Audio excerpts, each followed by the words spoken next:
A la estupefacción y compasión se debe añadir la acción, las necesarias medidas de prevención y represión y la determinación total de erradicar la epidemia del fundamentalismo islamista. La guerra contra el fundamentalismo islamista no ha comenzado, es urgente declararla ahora. Francia es un país grande con medios para defenderse, pero como sus dirigentes son pequeños, ni saben ni quieren hacerlo. En cualquier otro país del mundo, un ministro con un balance tan lamentable como Bernard Cazeneuve, con 250 muertos en 18 meses, habría dimitido hace tiempo. Estas son palabras de la líder del Frente Nacional, Marine Le Pen, tras el atentado de Niza. Bienvenidos a Fort Apache.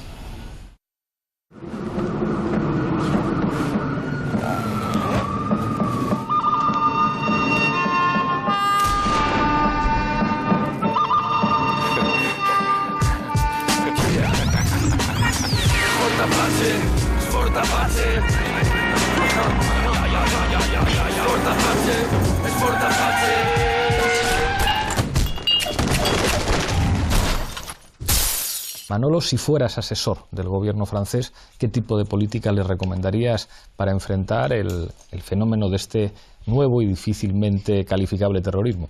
A un amigo nunca se le haría una pregunta así, pero digo que algo habrá que decir, ¿no? O sea, yo lo que creo es que detrás de lo que está haciendo el Estado francés no hay un análisis serio de lo que significa el terrorismo global y mucho más específicamente lo que significa el terrorismo en Francia. A mi juicio, para entender lo que está ocurriendo, hay que tener esta doble perspectiva, lo internacional y lo nacional. Es decir, por un lado hay un elemento clarísimo, que es el terrorismo internacional, que tiene que ver con una parte fundamental del fundamentalismo islámico, eso parece indudable, pero por otro lado hay un problema real en Francia. Es decir, Francia vive, como muchos estados de Europa, de la Unión Europea, en una crisis existencial como Estado, como nación y como sociedad. Y yo creo que ese doble efecto es lo que hace que el terrorismo sea en Francia un elemento esencial, duro y creo que perdurable. Pues les diría que es lo que han hecho mal. Pues esta guerra está perdida. Tal y como está planteada, esta guerra está perdida desde el principio. Es patético, porque en estos momentos los terroristas tienen la iniciativa prácticamente en todo el territorio donde les da la gana. Y las medidas, pues poner volardos en Paris Plage o ir cacheando cada bañista que va a bañarse en las piscinas, no peatonizar los campos elíseos, prohibir los cines al aire libre. Evidentemente no tienen idea, no tienen ni idea de por dónde ir. O sea, hay aquí una serie de medidas, bueno, ya más adelante las diremos, ¿no? Pero que son medidas. Sí, hay que meter en la cárcel preventivamente a todos los que están fichados o sea, los que son presuntos posibles terroristas, centros de desradicalización, bueno, luego seguimos, pero por ahora dan palos de ciego. Pues ya que no soy francesa, me permito aconsejarles que se piensen a sí mismos de nuevo como franceses, y que es Francia en el siglo XXI a partir de lo que ha sido en el siglo XX, para entender desde mi punto de vista el yihadismo actual que acosa a Francia especialmente. Es fundamental la historia de su colonialismo y su papel en África y en Asia. Así que sería un buen momento para que los franceses salieran de París y de los arrondissements, fueran a las banlieues y al campo y se pensasen qué nueva república quieren construir y sobre todo qué necesidad hay de replantear el espacio de la religión en la vida pública y en este caso concreto del Islam. Pues ya que la persona a la que debería de aconsejar solo tiene una visión a corto plazo y estará encerrado en su dinámica, que es la elección presidencial del 2017, sería muy difícil aconsejarle, pero buscaría una metáfora para que entienda la urgencia de la situación, que hemos creado un cáncer, ¿no? Y que un cáncer que es tanto interno como externo, el islamismo en Francia y el foco, digamos, globalizado de los combates de Siria, Irak, Afganistán, y que para actuar se necesita una intervención quirúrgica con medidas urgentes, como lo decía Jorge, también una quimioterapia a largo plazo, porque esto es el resultado también del desmoronamiento del Estado francés, y por fin un relato, ¿no? La resiliencia, como dice Boris Cyrulnik, que es un psicólogo muy famoso en Francia, ¿no? Que explica que se puede salir de los traumatismos, que se construiría con un nuevo relato nacional que vuelvo a entusiasmar. Pues yo intentaría recomendarle algunas de las cosas que llevamos planteando en Podemos desde el último año, que creo que son válidas para Europa, algunas son en concreto distintas para Francia, ¿no? Pero ya se ha dicho en la mesa que hay dos problemas graves. Uno es el del terrorismo yihadista a nivel internacional, que requiere unas recetas que todas las que se han dado, no solo es que hayan fracasado y hayan sido ineficaces, sino que están alentando el problema. No puede ser que un atentado que sucede en Francia por franceses de tercera o cuarta generación se solucione bombardeando un país a mansalva. Es una receta ineficaz, luego hablaremos de ello, ¿no? Pero podemos preguntarnos si en Europa estamos más tranquilos desde los últimos 15 años. 15 años no es una fecha al azar, es la fecha del desmoronamiento de Irak y es la fecha del desmoronamiento de una situación inestable en Oriente Medio, que es la vecindad de la Unión Europea. La Unión Europea debe entender que o trabaja en otra dirección o estaremos sufriendo conflictos que antes se podían mantener en los sirios, ¿no? Y luego hay una lección en clave francesa, ya lo habéis apuntado todos, y que en el que España tiene un papel como un país que no la sufre, ¿no? Un cambio positivo frente a lo que está sucediendo, que es islamofobia y odio al diferente, y que está configurando una perspectiva política muy distinta a la del sur de Europa. Entonces, David, hay un elemento que habéis puesto encima de la mesa que tiene que ver, digamos, con esa doble perspectiva. Digamos, esto tiene una dimensión nacional francesa y una dimensión internacional. Con respecto a la primera, claro, hay un elemento que seguramente vacuna sobre las soluciones inteligentes. O sea, seguramente Luz tiene razón cuando dice, bueno, hay que replantearse el fenómeno de la religión, lo que supone la historia del colonialismo en Francia. Pero claro, tenemos un fenómeno que lo que hace es engrandecer al Frente Nacional. Estamos en un contexto en el que se ponía en cuestión que pudieran ondear banderas argelinas en campeonatos de fútbol en Francia. Y de alguna manera todo esto engrandece los discursos que dicen esto básicamente es un problema de seguridad interna, movilicemos a los militares, recortemos libertades. Claro, ¿cómo se combate, digamos, con medidas inteligentes un fenómeno que permanentemente engrandece a la extrema derecha? Hay una novela que yo creo que es una novela floja, pero la idea es muy provocadora, la de Michel Houellebecq, claro, Sumisión, en la que dice, bueno, pues a lo mejor ante el crecimiento del Frente Nacional, el único antídoto imaginable sería un partido islamista moderado que llegara a un acuerdo con las élites francesas. Claro, es enormemente provocador, pero al mismo tiempo está poniendo encima de la mesa que efectivamente en la Francia de principios del siglo XXI el Frente Nacional poco a poco se va consolidando como primera fuerza política en Francia.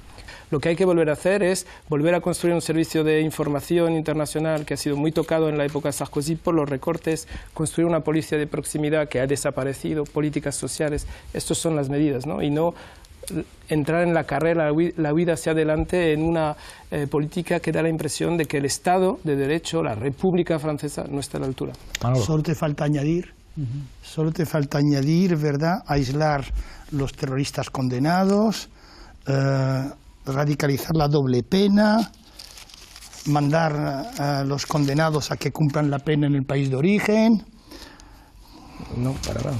Y cerrar las mezquitas radicales. Yo tengo una pregunta. El problema aquí en esta mesa, sería bueno acotarlo, ¿el problema es el Islam radical o el Frente Nacional? Es una buena pregunta. Es una buena pregunta. Yo intentaría ir un poquito al principio, ¿no?, para luego terminar en el tema francés, ¿no? Es que yo creo que perdemos muchas veces la perspectiva por la urgencia de las cosas, ¿no? Como la información es siempre instantánea, tenemos cada vez más información y tenemos menos capacidad cada vez de procesarla, tenemos un problema de ubicarnos bien en el mundo y en el problema, ¿no? Y yo creo que lo fundamental que hay es que el principio fue la guerra global y luego el terrorismo global. Es decir, en principio lo que hay es una guerra global, una determinada estrategia de la hiperpotencia norteamericana que en un momento determinado, en la época de Bush, intenta arreglar los problemas del mundo creando un nuevo mapa a nivel mundial.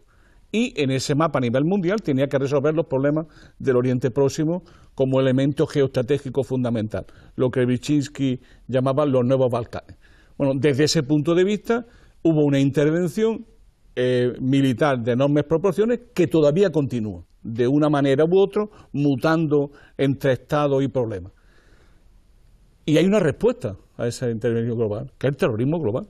Es decir, una parte fundamental del mundo árabe y de la cultura que tiene que ver con ese mundo ha interpretado que se trata de una agresión sin precedentes contra su cultura, su identidad, y está respondiendo a nivel mundial. Es lo que ha dicho David, que el origen es ahí. Entonces, sin eso no se entiende muy bien lo que se está haciendo. Ahora bien, dicho eso, ¿cómo aparece el problema en Francia? Yo quisiera hablar del sentido de la vida, ¿no? Porque muchas veces cuando uno habla de los problemas de qué hace que una persona se suicide en una sociedad como esta buscando una salvación religiosa? Por ejemplo, pensando en este hombre, ¿no? Muchas veces la teoría de la conspiración de la historia, este hombre era, según dice, un borracho, era un hombre malo con las mujeres, era un hombre, un paria, que, según dicen en Francia, la información que yo he sacado de él, bueno, que este hombre, en un momento final de su vida, que él planifica al final de su vida, se reintegre con su cultura y con su identidad, tiene que ver mucho con el sentido de la vida. Es decir, estamos en sociedades que destruyen el yo, que destruyen la identidad y que hacen que la identidad se convierta en un problema político y el futuro como un enorme vacío político. Yo creo que han salido varias cuestiones que conviene que maticemos y que yo creo que interesa apuntar. Y tiene que ver en parte con el lenguaje que utilizamos. Cuando nosotros hablamos del terrorismo como respuesta del mundo islámico a la realidad del colonialismo, creo que convendría matizar que no es terrorismo en abstracto, es yihadismo, y que el yihadismo es una excrecencia, una manifestación que tiene un componente islámico, ¿por qué no? Claro que sí, pero en cualquier caso es minoritario. La presencia del Islam en todas las luchas de liberación y en todos los movimientos emancipatorios y de empoderamiento incluso individual y no solo colectivo de las sociedades árabes ha estado ahí. Decía Pablo durante la guerra de liberación argelina, bueno, los luchadores eran mujahidines, exactamente la misma palabra que hoy en día se ha puesto en circulación y sin embargo tiene un marcado cariz religioso. Eso ha estado ahí, siempre ha sido un componente fundamental de lo que dice, porque esto es muy importante, ¿eh? Sí. Siempre ha estado ahí. Siempre ha estado ahí. Y perderlo de vista, en el caso francés, como elemento también de creador, yo no diría tanto de una nueva identidad, porque me parece que esto de la identidad empieza ya a diluirse tanto que es bastante complicado establecerlo en términos operativos a fines de hacer frente al fenómeno del yihadismo terrorista. Yo creo que en términos de identidad el Islam es tanto colectivo como individual, es tanto comunitario como personal. No hay un Islam único. Esto de hablar de los islames está un poco de moda, pero es una realidad y hay que insistir en ella. Y no solamente por la diferencia entre el terrorismo y el resto del Islam, sino dentro del Islam doctrinal. Eso creo que nos conviene tenerlo en cuenta y también para no incurrir en este mundo dual del FLN, el Frente Nacional contra el Islam radical que ha dicho Jorge. De ninguna manera. Lo podemos luego discutir. No podemos etiquetar al Islam de radical, podemos etiquetarlo de todo lo que queramos, pero no para referirnos a esto que nos estamos refiriendo. O decir que el yihadismo, en general, hablar de yihadismo y en el mismo sentido hablar de islamismo. No, el islamismo o los islamismos son ideologías de muy distinto cariz, incluso de raigambre marxista. Entonces, tengamos cuidado con cómo utilizamos nosotros, que estamos intentando comprender lo que sucede. Eso le ocurrió a una ministra de Exteriores española que dijo en Irán, nunca apoyaremos a un gobierno islamista. Y alguien le decía, no, islamista no lo puedes decir. Sí. A ver, porque un momento. Efectivamente, tiene razón. Además, no es una lucha contra el terrorismo, es una lucha contra una determinada derivación radical del Islam, eso está claro. Y cuando dice, hay que luchar contra el terrorismo, no, el terrorismo es un instrumento, el terrorismo no es la cuestión. Tened en cuenta una cosa que ha dicho Monereo, que no ha utilizado el término, no sé por qué, porque ese se corta, ¿no? La definición que tú has dado de lo que constituye el Islam es una religión totalitaria, porque la definición de totalitaria la dio un papa a principios del siglo XX, que dijo la Iglesia es totalitaria porque se ocupa del individuo desde que nace hasta que muere, en todos los aspectos de la vida. Entonces, no hay que tener miedo a las palabras de estas cositas, ¿verdad? Islamofobia. La pudo haber después de la guerra de Argelia y no la hubo. No hubo islamofobia en Francia después de la guerra de Argelia. Ahora es cuando está empezando a haber islamofobia de verdad. Pero yo recuerdo, tú eres más joven que yo, por tanto quizás yo no vi islamofobia. Y yo soy medio francés, estoy hasta las narices de mea culpa. Estoy hasta las narices, no, es que Francia ahora paga, ¿verdad?, por lo que hizo durante la colonización. Y paga también por la trata de negros. Nuestra trata de negros la hacían los negros. Y en la colonización se hicieron cosas malas y hicieron cosas muy buenas. Como por ejemplo que todos los niños podían ir a la escuela en Marruecos, que es donde yo viví, y en Argelia, que es donde yo viví también. ratifico lo que se ha dicho durante la guerra de Argelia. Si ves la famosa película esta, La batalla de Argel, la de Gilo Pontecorvo, claro, ves cómo el Islam está presente en los mujahidines, como es natural y como es normal, porque hay un dicho que a mí me parece totalmente razonable y, por cierto, que nace musulmán, muere musulmán. Ahora vamos a entrar en un pequeño problema, ¿no? Es que hay muchos Islam. Bien, hay una práctica en el Islam que prohíbe denunciar a un musulmán ante un no musulmán. Y eso se aplica a todos los islames. Yo no la conozco, Jorge. Yo sí. ¿Es una práctica? Sí, es una práctica religiosa, que prohíbe a un musulmán denunciar a otro musulmán ante un no musulmán. No. ¿Tú sí? No. Hay un sentido de la UMA, de la unión de los fieles, pero no. Y yo creo que sí que ahí hay que matizar sobre la idea de un Islam monolítico. Estamos hablando aquí ni siquiera, pero bueno, del islamofascismo salafista, ¿no? Con derivaciones terroristas, pero nos demuestran los jueces especialistas en lucha antiterrorista que el 90% de los que van en Siria no son religiosos y practicantes, como lo has dicho Pablo. Entonces, no eran. Y luego, claro, luego se radicalizan. Pero esto hay que recordar que es una ideología importada. No creo que sea la identidad del franco-tunisino Laouesh, que es un psicópata, según se ve, más que un religioso. No es su ideología, es una ideología importada con financiación de las monarquías del Golfo, que tienen asociaciones que invierten en Francia y sus suburbios desde hace muchos años, de las que, salvo nuestros intelectuales, nadie ha dicho nada, ¿no? Es Qatar con su red y Arabia Saudí con otra red que son rivales. Claves en un minuto para entender la situación de Siria. Yo lo diría así muy directamente, sin matices, de que ahora mismo en Siria hay una línea de fractura entre lo que podamos llamar el mundo unipolar y el mundo multipolar. Es decir, se está, como pretexto o como realidad, Siria se está jugando el futuro, en Siria se está jugando el futuro geopolítico del mundo hoy. Y las capas tectónicas de ese futuro, que son terribles y durísimas, pues tienen hoy en su epicentro a Siria. Hay un conflicto subyacente, que es un conflicto sirio, claramente sirio, y en la historia y en la cultura siria.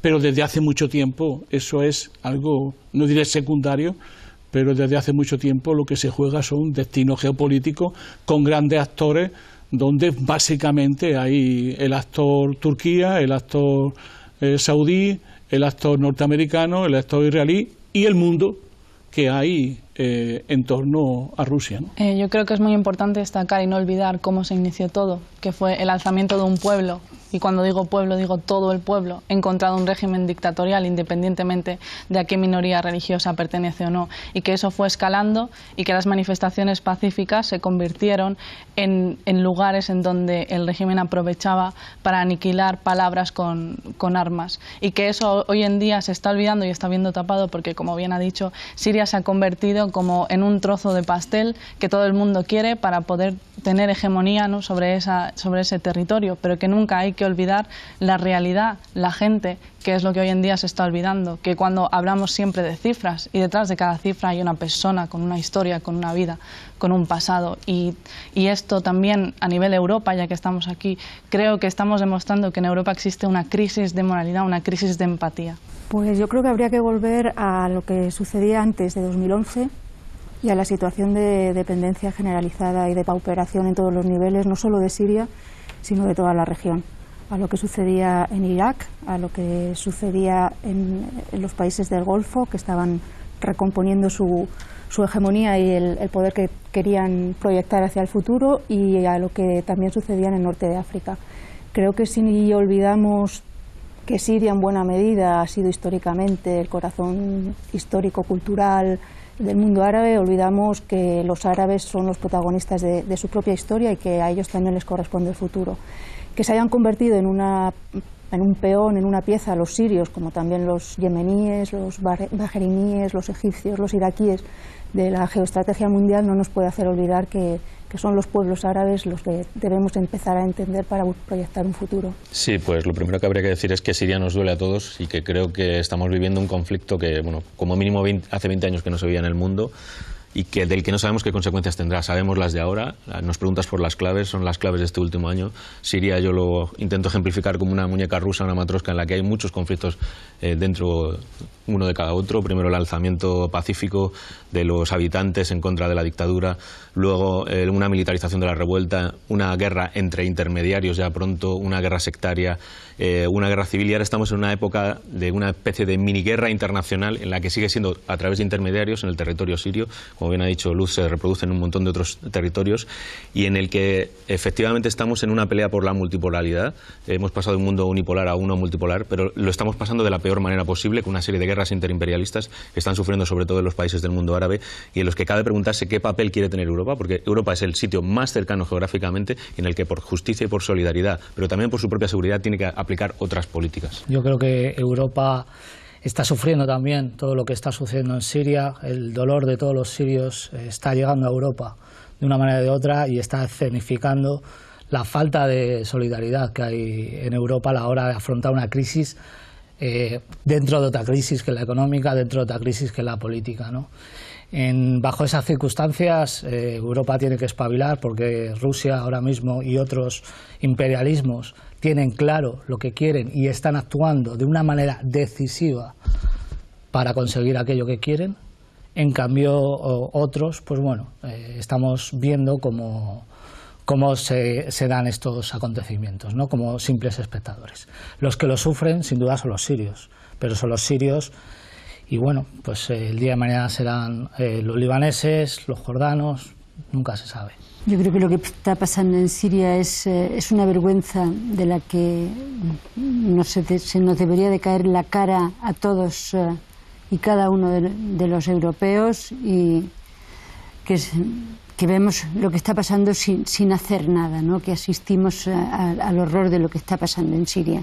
Siria es, como en todo Oriente Próximo, es una lucha descarnada geopolítica, como tú bien has dicho, en la que los grandes actores evidentemente vuelven a ser Rusia y Estados Unidos, con los componentes que eso supone. Por una parte Turquía, por otra parte Irán, que también quiere tener una voz y una influencia en Oriente Próximo, y luego todo el mundo árabe, todo el mundo suní, a través o apuntado en gran parte a Arabia Saudí, ¿no? En la intervención de Georgina aparecen ya una parte de los actores en Siria. Yo creo que la mayor confusión para buena parte del público tiene que ver con la enorme multiplicidad de actores en ese conflicto.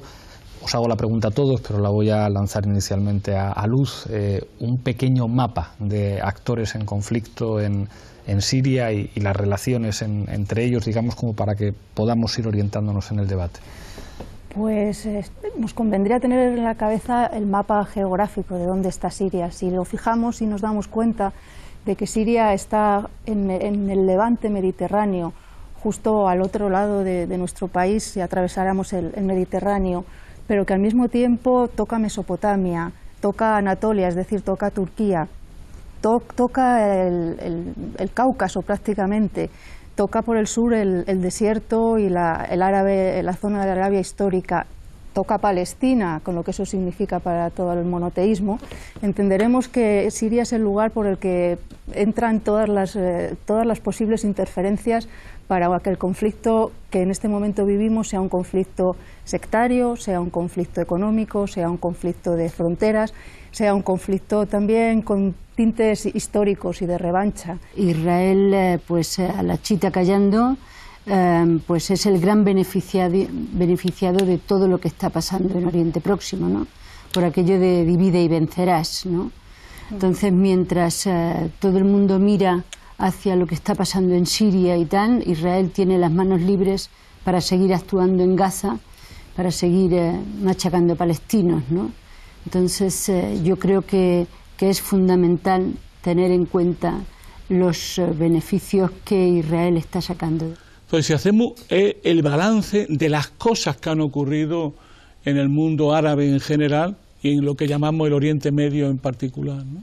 Es decir, cómo las enormes consecuencias desde todo punto de vista político, geopolítico, cultural, del intervencionismo norteamericano y de sus consecuencias, porque todo esto es parte de esa consecuencia que estamos viviendo, un enfrentamiento que viene de atrás.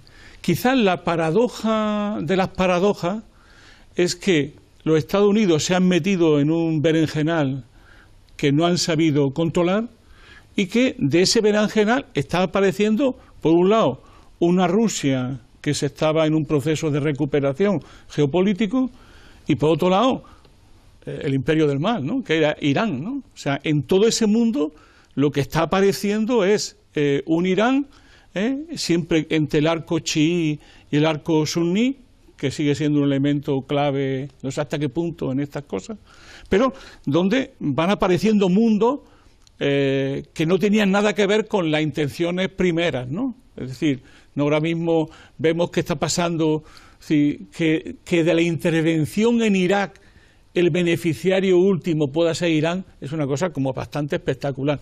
Pero es que a su vez, al ladito, en este mundo que ella explicaba muy bien, pues está el órgano de cooperación de Shanghái, ¿no?, que se está convirtiendo en una zona de intervención de China también en este proceso como actor, ¿no? Y por si ya fuera poco, aparece el mundo complejísimo de la nueva Turquía, que ha sido un actor fundamental en este conflicto desde el inicio, ¿no? No hay nada más que olvidar que la frontera de Turquía con Siria es seguramente la frontera más militarizada del mundo, porque ahí está el viejo problema kurdo, que no es pequeña cosa, y donde por ahí han pasado 15.000 extranjeros armados, ¿no? Se puede decir de muchas maneras, pero se calcula que hay 15.000 y eso no hubiesen pasado sin los turcos.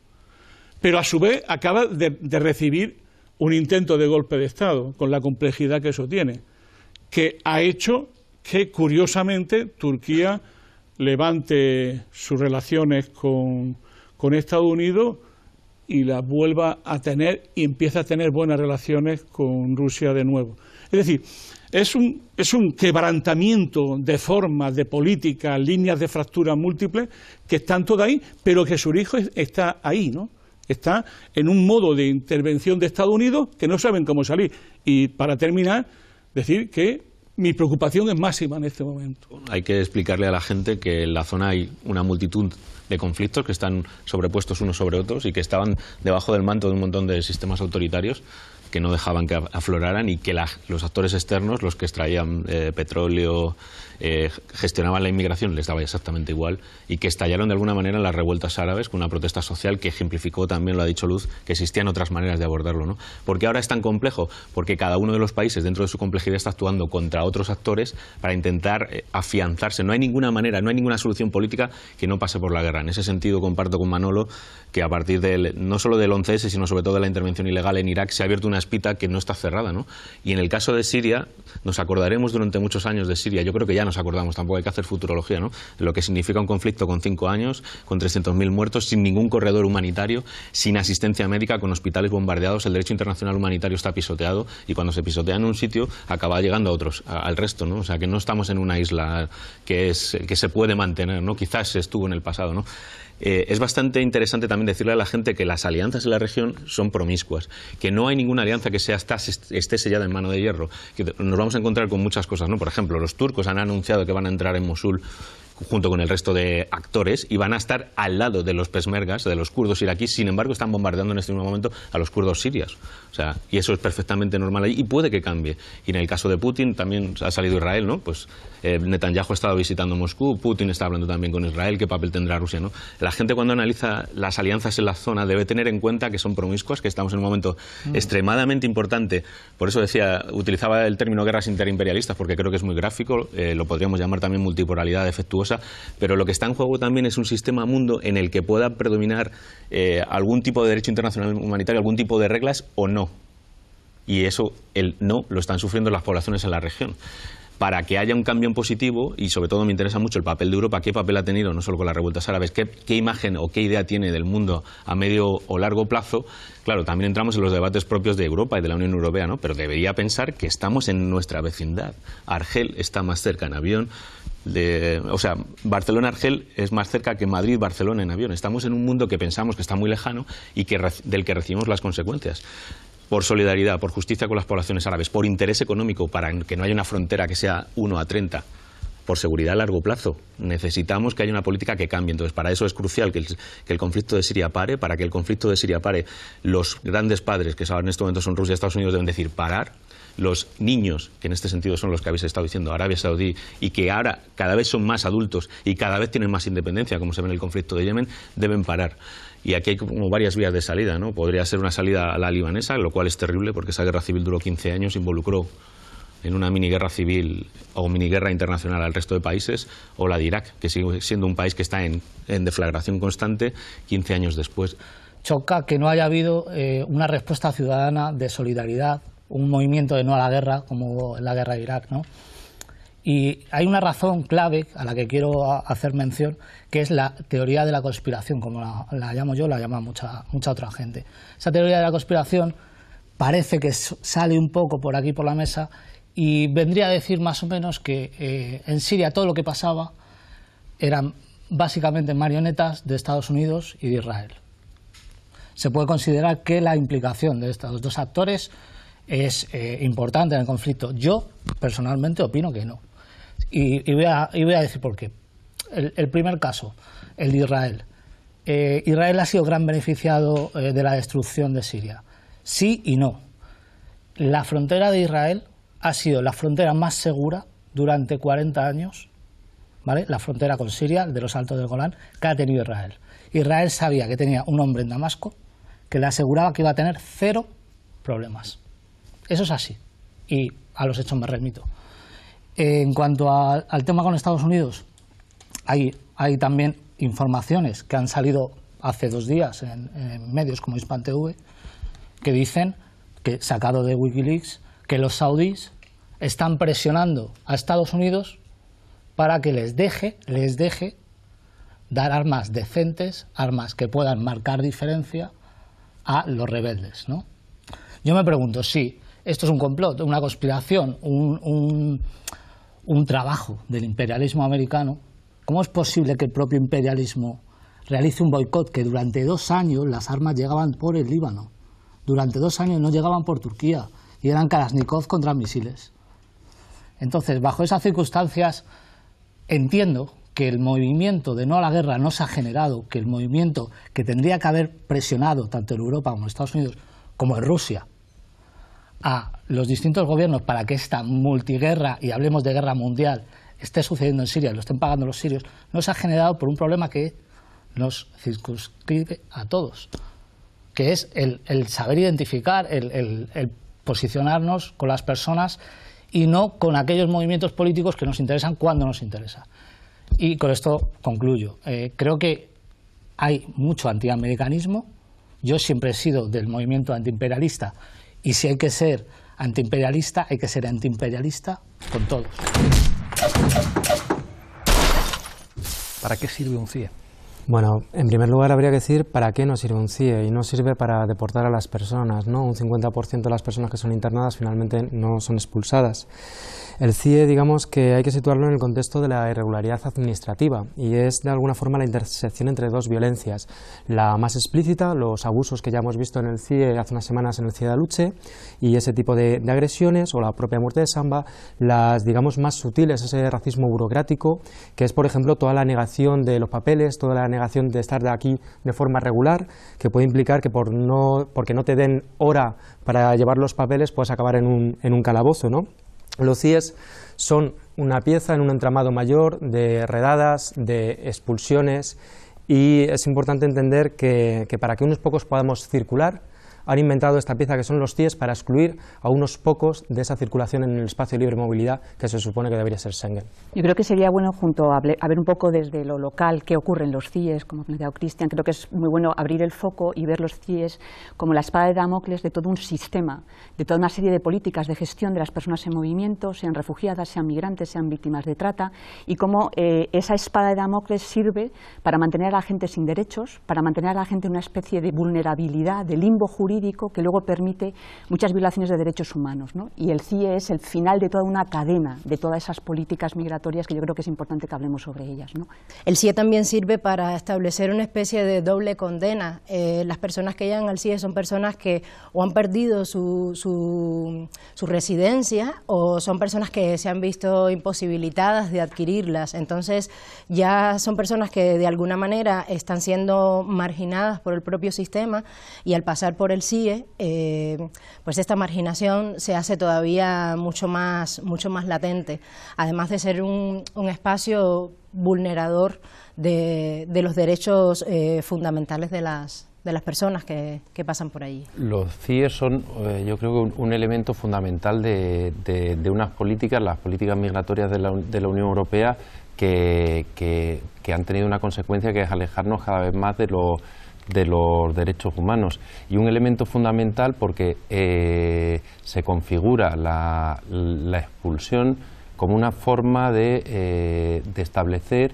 que solo puedes llegar sobre las necesidades y las autorizaciones que los propios gobiernos te establecen. Es decir, la única inmigración que se permite es la que nosotros queremos que venga, ¿no? Y no queremos que vengan pues mucha gente que lo que está muchas veces es huyendo pues de situaciones de guerra, de situaciones, y esa gente que llega y que no quiere nuestros gobiernos, pues se les mete en un entramado de persecución y de reclusión y posteriormente de expulsión. CIE sirve para castigar a los inmigrantes y los CIE sirven, para mí, a hacer a los inmigrantes lo que no se atreven a hacerlo en la calle.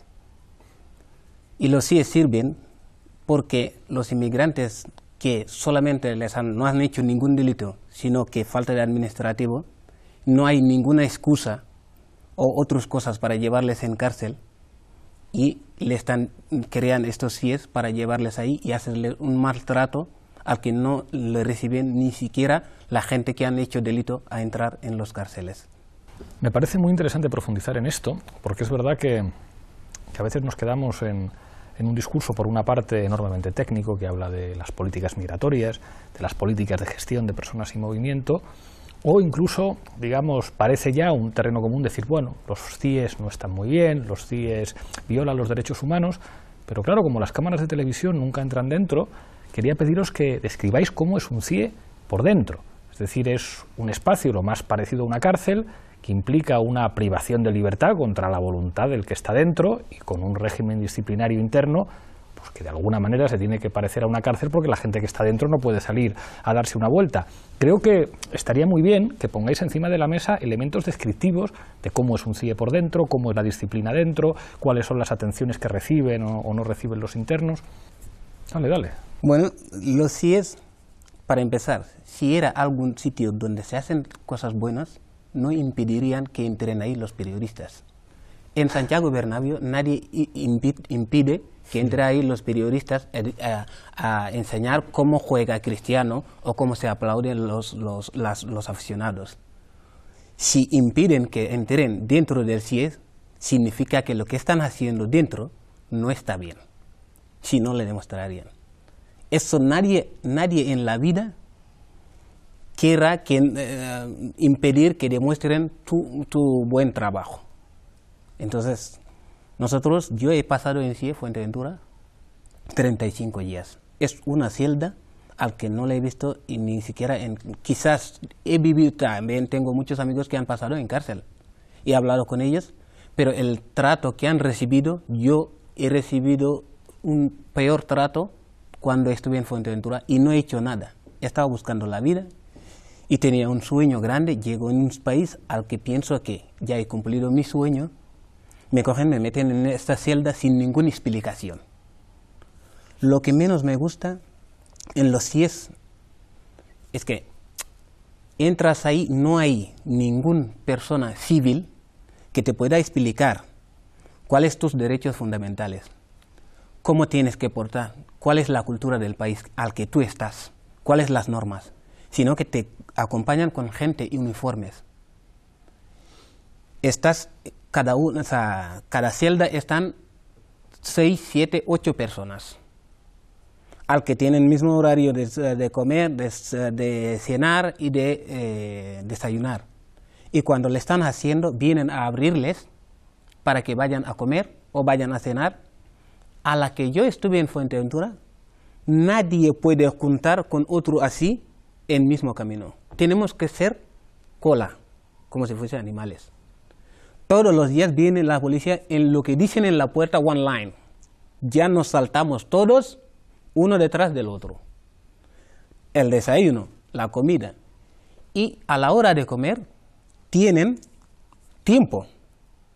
O sea, ¿cómo una persona va a comer detrás de unas porras que tienes tiempo ilimitado? Esa persona puede disfrutar de la comida. Esa no es libertad. Y también en los CIES, a la que estuve yo, no dependía del número de las enfermedades, de los enfermos, sino del número que necesita la policía, que vayan al médico. Por estadísticas. Por estadísticas. Vienen, te dicen, 5 van hoy, da igual que estén enfermos, 20. Creo que a nadie le gusta ir al médico por gusto. Al médico nos vamos a ir porque hay algo que realmente nos duele y nos preocupa y no podemos hacer nada contra ellos y pensamos que hay gente que tienen estudios hacia esa enfermedad y vamos a refugiarnos en ello para que nos da ayuda. En un CIE se puede ver a un abogado, se puede comunicar con el exterior, te puede asesorar a alguien sobre tus derechos. Lo del centro sí, pero yo cuando estuve en Fuerteventura durante los 35 días nunca he visto un médico. Venía una chica de Cruz Roja que era médico, nunca he visto un abogado. Lo que es abogado le escuché aquí en Madrid cuando llegué, después de los 40 días, en ese momento era 40 días, ahora es 60. Aquí empecé a escuchar lo que es abogado, pero ahí no venía ni un pájaro a verte. Todos los días estabas con gente uniformes, maltratándole. ¿Y hay intérpretes por si los internos no hablan el castellano o esto no es habitual? El intérprete, ahí viene la trampa. Hay intérpretes de nuestro país propio paisanos, que lo que hablan es francés o inglés. Pero en África hay millones de dialectos. Eso es lo que deben tener en cuenta también. Yo puedo venir aquí en España, no hablo ni francés, ni inglés, ni español, ni chino, ni nada. Hablo mi propio dialecto que está en África. Por lo cual, si me da alguien que habla francés, me da igual lo que haga, no entendemos. El problema es que cuando dice esto en francés, yo no lo entiendo, los que lo entienden lo hacen, yo me lo terminan indicando a las porras. Eso es nuestro gran problema en las fronteras ahí. Sí, o sea, una cuestión de los CIE que yo creo que es interesante destacar es que los CIE son puerta de entrada y puerta de salida, ¿no? Es decir, a los CIE va la gente que acaba de llegar en patera y la gente que es detenida en nuestras calles para ser expulsada, ¿no? Que son dos perfiles muchas veces muy distintos. Y luego hay CIEs, pues los de Canarias, el de Algeciras, que están mucho más centrados en la gente que llega, y el de Madrid, Barcelona o Valencia más en la gente que va a ser expulsada, ¿no? Los CIEs, a pesar de que la ley establece que son instituciones no penitenciarias, porque la gente que está allí no está cumpliendo una pena, sino una medida cautelar de carácter administrativo, la realidad es que están muchos de ellos ubicados en antiguas prisiones que se han cerrado porque no tenían condiciones físicas para ser usadas de prisiones, muchas de ellas, ¿no? El caso de, por ejemplo, del CIE de Algeciras, que lleva denunciándolo el propio Defensor del Pueblo o la Fiscalía General del Estado.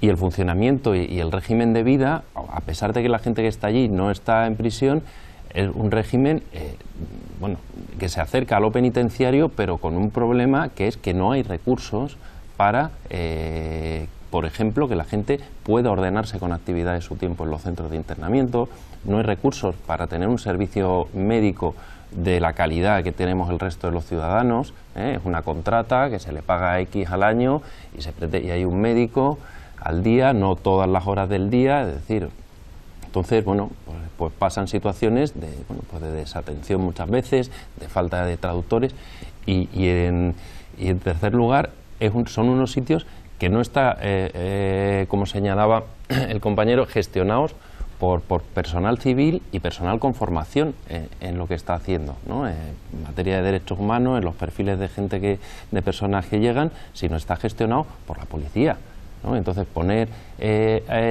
al zorro a cuidar de las gallinas, o sea, al final se entra en una lógica de aún mayor criminalización de las personas que están allí y del régimen en el que la gente que está allí vive, ¿no?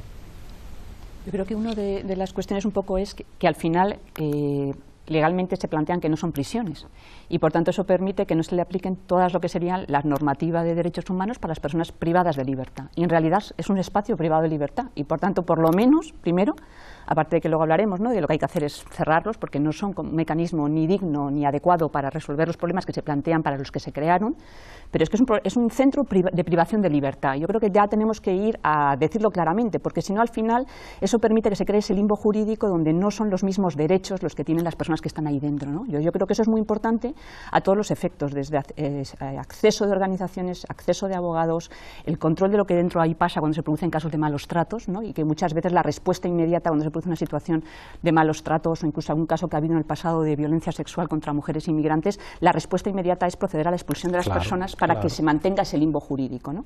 Entonces yo creo que el centro del tema es, de hecho también el decir que no son prisiones permite, por ejemplo, en todo este debate que ha habido estos días sobre si la defensora del pueblo tiene o no que venir a vigilar y controlar lo que ocurre ahí como mecanismo de prevención de la tortura, que es la Defensoría del Pueblo en España, ¿no?, cuando es un centro clarísimamente de privación de libertad y que por tanto tendría que estar vigilado y controlado por ese mecanismo, ¿no? Entonces yo creo que es muy importante desde la perspectiva más bien de la titularidad y de lo que llamamos a eso, cuestionar esta idea de pretender diferenciarlos, ¿no? No son prisiones, no. Desgraciadamente, a todos los efectos son centros de privación de libertad y por tanto deberían tener toda la normativa jurídica que garantice todos los derechos de cualquier persona privada de libertad, da igual que sea en una prisión o que sean estos espacios, ¿no? Y yo creo que eso es muy importante, pero se ha creado una ficción de que no son prisiones, pero para poder permitir todo ese recorte de los derechos que hay ahí dentro, ¿no? Cristian. Como señala Itziar, es súper importante eso. A veces se habla de que los CIE son peores que las cárceles. Son algo muy diferente. Las cárceles es verdad que tienen un régimen, en cierta manera, comparado con el CIE, un poco más garantista, pero se mueve en otra lógica muy diferente, ¿no? Los CIE surgen en el 85 y los legisladores progresistas de la época consideraron que internar a los extranjeros en cárceles, pues todavía pesaba mucho todo el tema de los tribunales de excepción del franquismo y se quiso dar una medida más garantista que era la medida administrativa. Pero claro, a partir de ahí damos al administrador, al delegado de gobierno de turno, la potestad de decir quién puede ser o no ser regular, quién puede ser deportado o no ser deportado, lo cual, como bien señalaba Nino, al final acabamos en un circuito puramente policial constantemente y solo después, emulando mecanismos que ya existían en las cárceles, como es el juez de garantías penitenciarias, el juez de control, que es el que permitió, basándose en la legislación, el acceso de las organizaciones sociales, hemos podido saber algo más de qué son los CIE a partir del 2010, pero ahora bien, es importante pensar también lo que dice el juez de control, por ejemplo, Ramiro de Dios. El concepto de dignidad humana que se maneja en el CIE deja bastante que desear, de forma que nos encontramos en unas situaciones verdaderamente dantescas, por aterrizar el tema, y de esto Dayana va a poder contar un montón, que ya visita el CIE bastante más que yo. Cuando yo me encuentro de repente que están deportando a un señor y se tiene que despedir de su mujer y de su hijo pequeño dándole un abrazo a través de una mampara, cuando tengo delante a un chico que lleva toda su vida en España y porque no ha podido regularizar sus papeles porque su madre era irregular y no han hecho el trámite adecuado, va a ser deportado a un país en el que nunca ha estado, como ya ha pasado más de una vez, claro, imaginaos la situación dantesca y absolutamente kafkiana, ¿no? Sí, yo creo que para seguir un poco haciendo un poco la foto hacia adentro del CIE, que me parece también importante, desde luego las organizaciones tampoco podemos entrar lo que es al interior del CIE, pero cuando hacemos visitas sí que estamos en la parte de los locutorios y, por ejemplo, en el CIE de Aluche, que es el que yo conozco, sí que es verdad que por las mañanas hay acceso a las organizaciones que estamos acreditadas y autorizadas para hacer visitas, a los abogados. Y bueno, también vienen alguna vez gente de determinadas embajadas. Es verdad que cuando vienen la gente de la embajada viene a identificar a sus nacionales para una futura e inmediata expulsión. Pero luego las personas que están en el CIE solamente tienen derecho a una visita al día, en horario de tarde, con mampara cerrada, a través de un telefonillo. Esto es tremendamente grave. Es tremendamente grave y tremendamente doloroso y humillante para la persona que está ahí. Porque por la mañana con nosotros, que vamos a hacer visitas, sí que tienen la mampara abierta. Pero con su familia tienen esa visita al día, con la mampara cerrada y con tiempo limitado, como comentaba el compañero, con tiempo limitado. Entonces, una persona que está en ese... hay que tener en cuenta también, un poco lo que apuntaba Nino, hay personas que están acabadas de llegar y sí que tienen alguna red de acogida aquí, o sea, o amigos o algún familiar, pero en general nos encontramos con gente que está recién llegada y que no entiende. Ya no es solo, como contaba él, un poco a dónde has llegado, sino por qué estás ahí. ¿Por qué cuando tú llegas te detiene la policía? ¿Qué es lo que he hecho? Sencillamente lo que he hecho es llegar. Entonces, lo que sienten por parte del país, y esto es porque me lo han comentado algunos, lo que sienten es que el país los rechaza. Aquí nos veremos la próxima semana en Foro Apache.